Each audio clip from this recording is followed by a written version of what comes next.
Hello, welcome to the Discourse on the book Christ in You.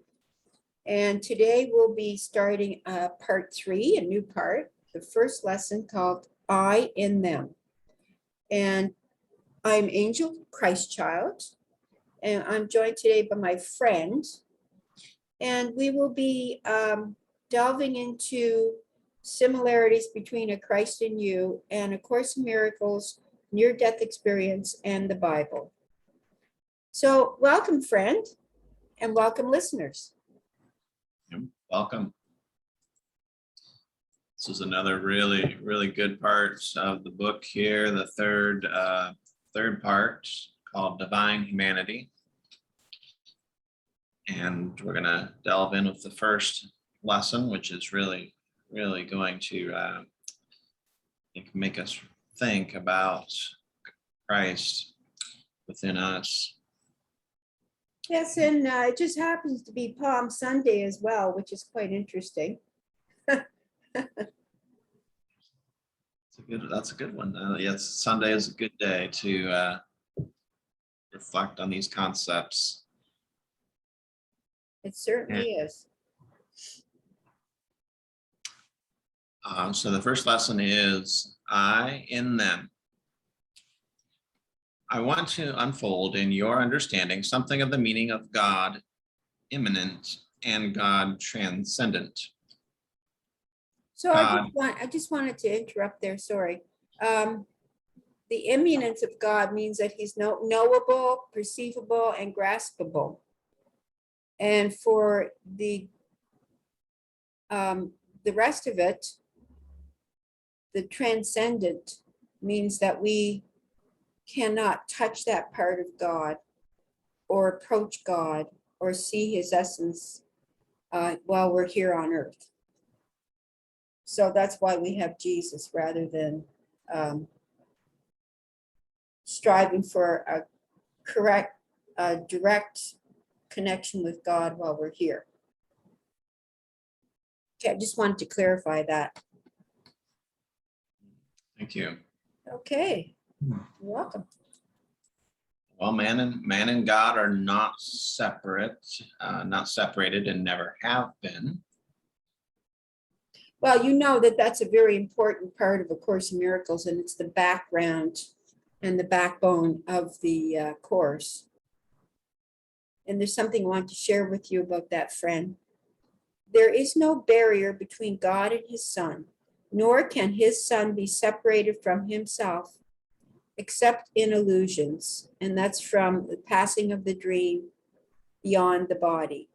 And when it says no barrier between God and his Son, it means no barrier between God and the people on earth, because we're all God's Son, according to A Course in Miracles.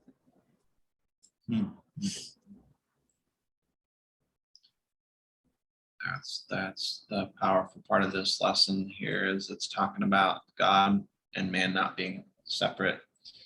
And there's also a Bible verse here, reference 1 around that sentence. And that is John 17:21. That all of them may be one, Father, just as you are in me and I am in you. May they also be in us, so that the world may believe that you have sent me. So that's Jesus speaking, saying that Jesus and God are one. Mm-hmm. Okay.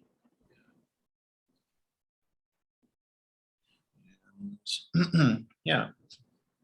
So after our lesson on the mind and soul, you are quite aware of the oneness and unity of life. You are in every living thing. You are round about everything that is. You cannot separate yourself from anything that lives, moves, and has its being. You are the rock, the crystal, in every bud and twig, in all places, at all times.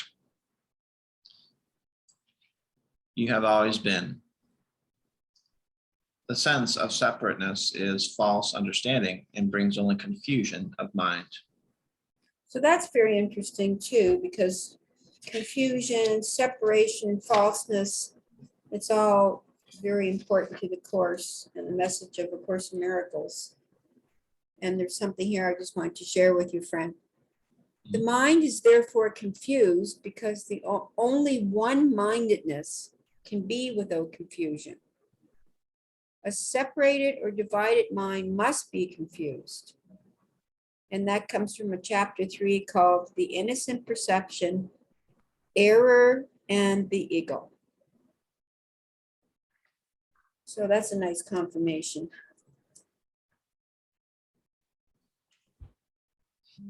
But if we are in truth one with this Father, with this God, then we have the ability to wake up and realize, hey, I'm not just a little separate part. I'm part of this whole matrix of life, right? Exactly. It says we have always been. Isn't that mind-blowing? We have always been. Dying and being reborn and always been.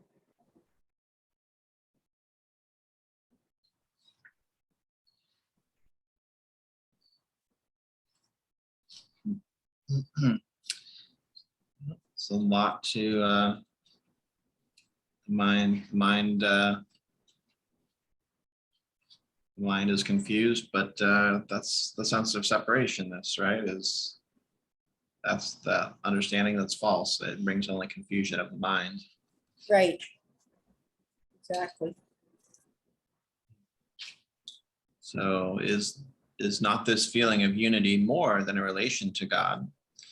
Is it not the one speaking and breathing through all forms, all creations, the creator and the created?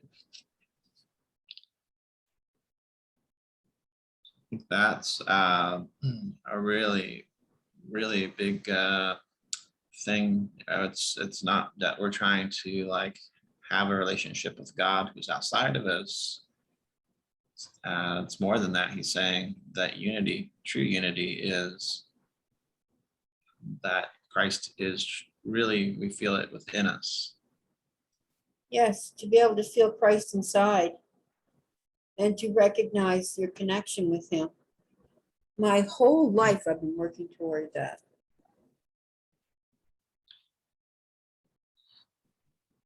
How appropriate that we should read a book called Christ in You then. Exactly. Me too. Me too. Yeah. So continuing, it says, how sayest thou, show us the Father? He that hath seen me hath seen the Father. Excuse me. So this is referring to the apostles asking Jesus to show them more, show us. Right. Show us the face of God so we can believe. Yeah. And Jesus answered back saying, don't you know me, Philip? This is John 14:9, by the way. Yeah. Don't you know me, Philip? Even after I've been among you such a long time, anyone who has seen me has seen the Father. How can you say, show us the Father?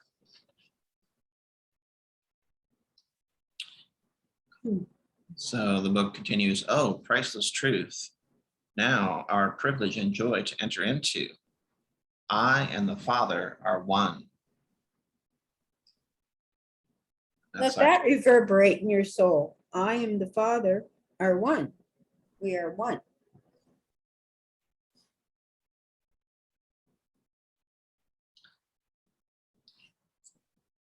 It is a feeling of being in kind of like a good connection with yourself, your life,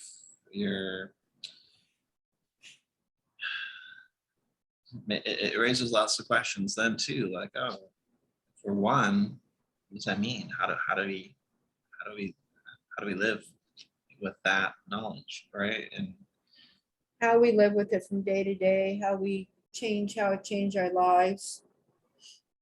yeah. Yeah. Well, that's a really big topic of discussion, and I think we've been, addressing that through the whole book. And then, of course, the next one says, how are we going to live so that this knowledge may be used for all? Here's a good point. Good segue. Yeah. You want to go on? Wow, that's makes me think myself, like, well, he continues here, continuing, it says, you dwell in the outermost parts of the earth. You have your responsibility there, here, and everywhere. You are not without a witness, and you know nothing but the one good, one will, not a union of spirit with parent spirit, but in all one-ment and at one-ment. At one-ment with all. Mm. That's interesting. It says, because that reminds me of the NDE. It says you are not without a witness. I just wanted to pause on that a bit.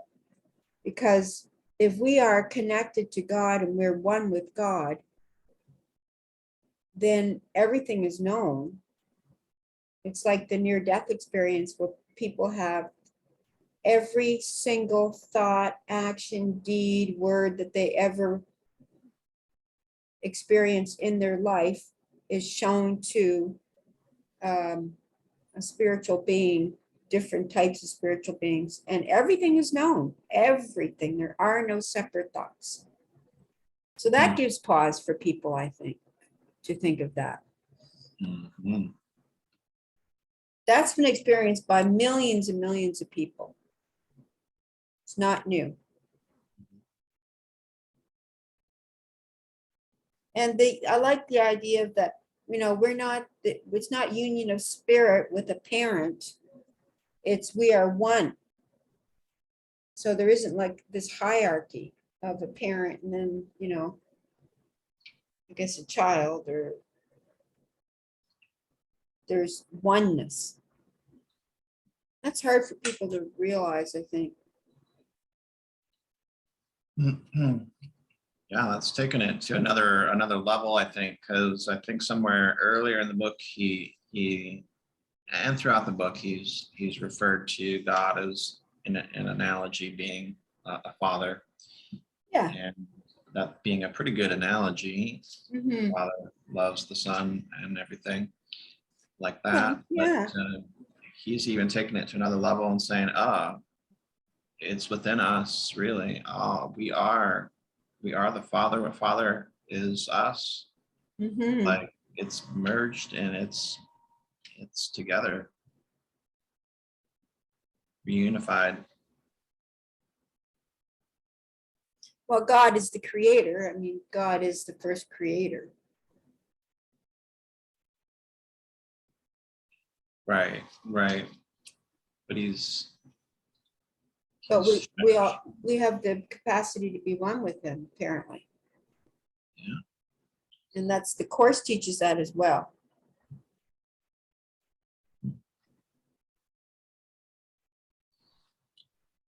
And it says, knowing that only one Lord, one God, one Christ, this is not a mystery to you any longer. Mm. I wish I could agree with that. It's still a big mystery to me.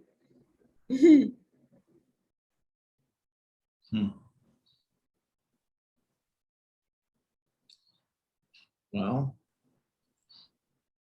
that is a really paradigm shift. It is. So, but he says the race is unfolding and you are unfolding. So he's assuring us that this truth is unfolding within ourselves and within others. And just as you yield to truth and love, so all are helped. Now, that's another important point from A Course in Miracles as well. And we've talked about this before too, Frank. So I want to just share this quote. I don't think I've, maybe I have shared it before, but it seems really important. So I'll share it again. It says, be still and listen to the truth today. For each 5 minutes spent listening, 1,000 minds are open to the truth, and they will hear the holy word you hear. And that's chapter 3, the innocent perception, error, and the ego. And that's a workbook lesson. So because of our essential oneness, thousands of minds are listening in and opening to the truth as we speak this right now.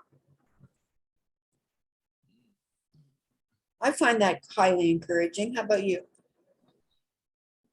That is encouraging too. I think earlier in the book he said, sit in silence, and he referred to the Lord's Prayer. Mhm. And that's amazing how simply just sitting in silence and calling upon the divine, that if we're connected with like thousands of other people, Yeah. it opens a doorway for thousands of others to hear and receive the sense that you're receiving of that connection with Christ. Well, it's interesting, and I hope you don't mind if I read this, but it says, the next line says, I cannot put this too strongly, for in it is the answer to all the seeming mystery of pain and sorrows of life. Hmm. Surely he hath borne our griefs and carried our sorrows, and is doing that even now.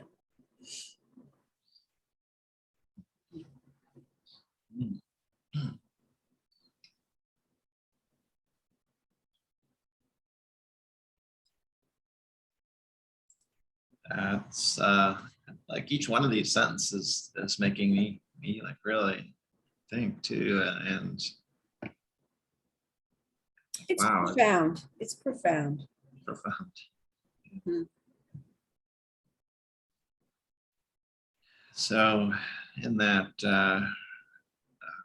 a good word is reverence here. It's talking in the next paragraph. Will you Yes. reverently consider why you seem to be a limited part? Is it not because you have looked upon God as apart from yourself, thought of the indwelling Christ as the man Jesus of Nazareth? So do you not see for yourself how childlike has been your understanding? Question mark.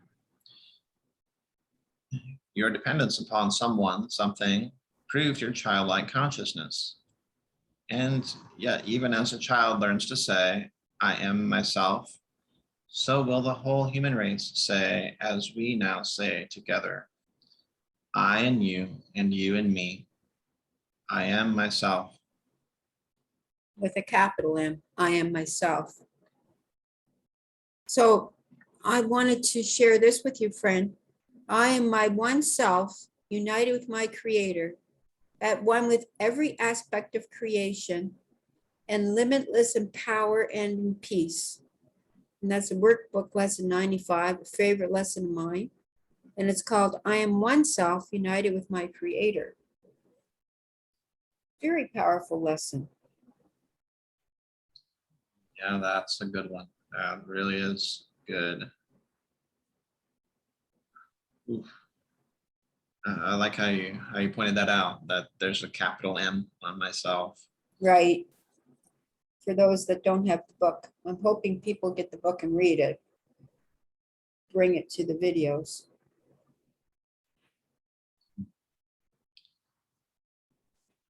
Yeah. Well, this understanding is putting Christ on the throne, lifting him to where he deals with error and sin as a thing outside himself. So it's kind of like turning on a light bulb within ourselves to realize, oh, I'm full of light, and having so much light that you could look out and see maybe a shadow on the corner in the corner, and then be like, oh, I recognize that now. Like before, I didn't see that, and but that's not me. That's a shadow out there, right? So it's like saying, okay, just turn that light on and say, Christ is within us, the light of Christ is within us. And dispel the shadow. Exactly. Mhm.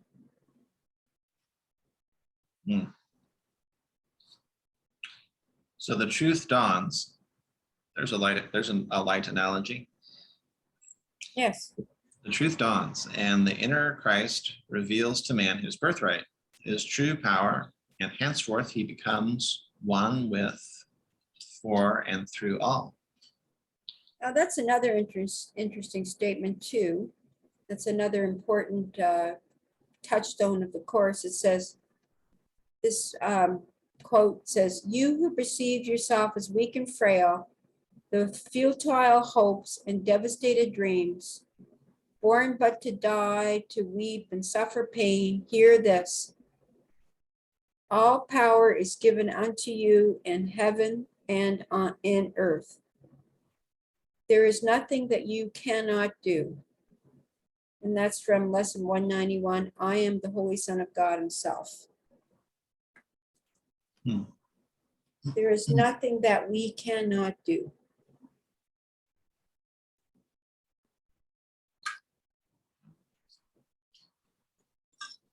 No, it's empowering and makes you feel that sense of unity within yourself. If you really can wrap your mind around that, or maybe even let the mind go on a little vacation and realize that from a different place than us. Yes.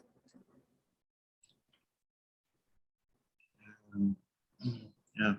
So continuing there, it looks like, think for a moment how you dishonor Jesus as teacher if you hold him responsible for the forgiveness of your ignorance.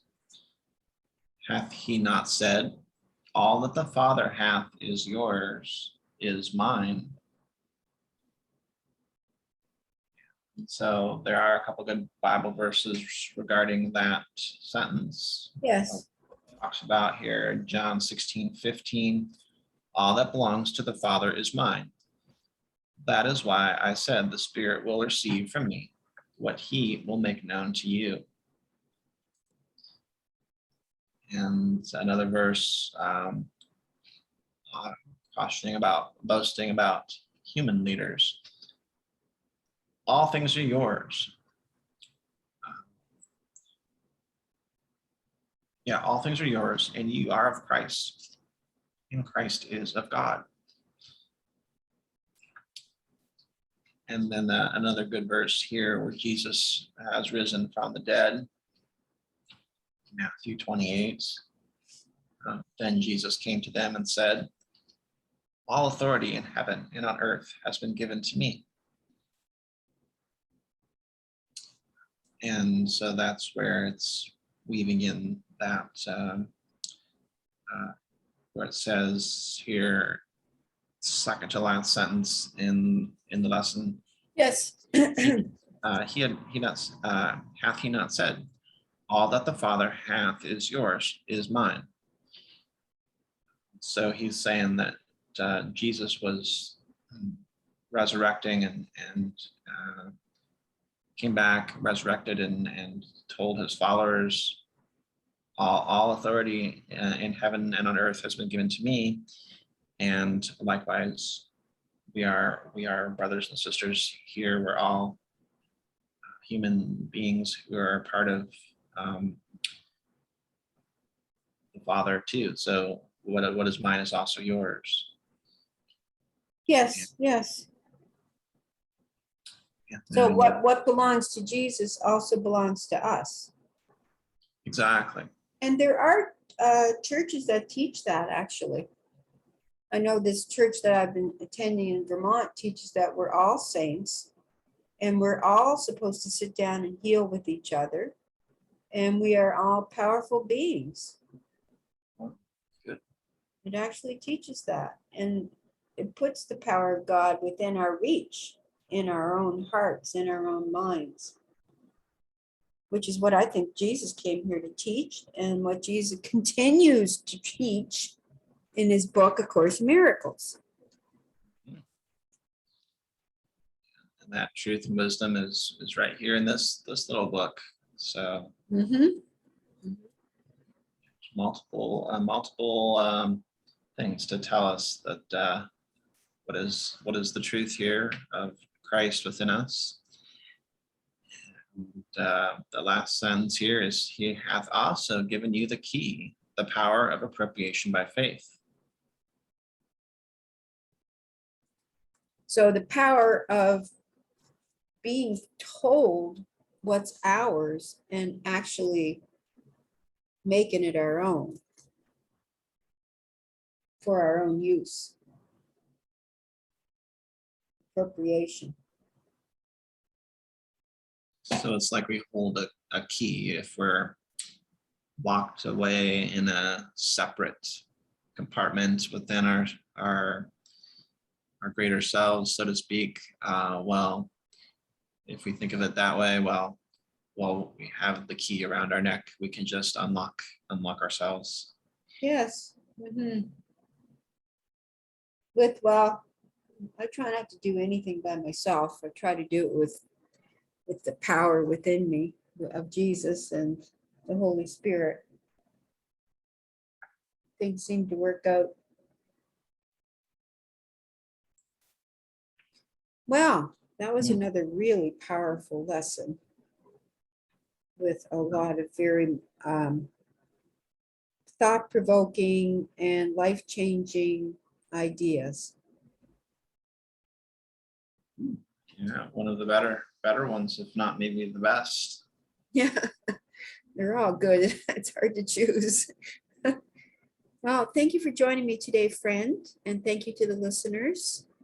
And I think this part 3 is really powerful.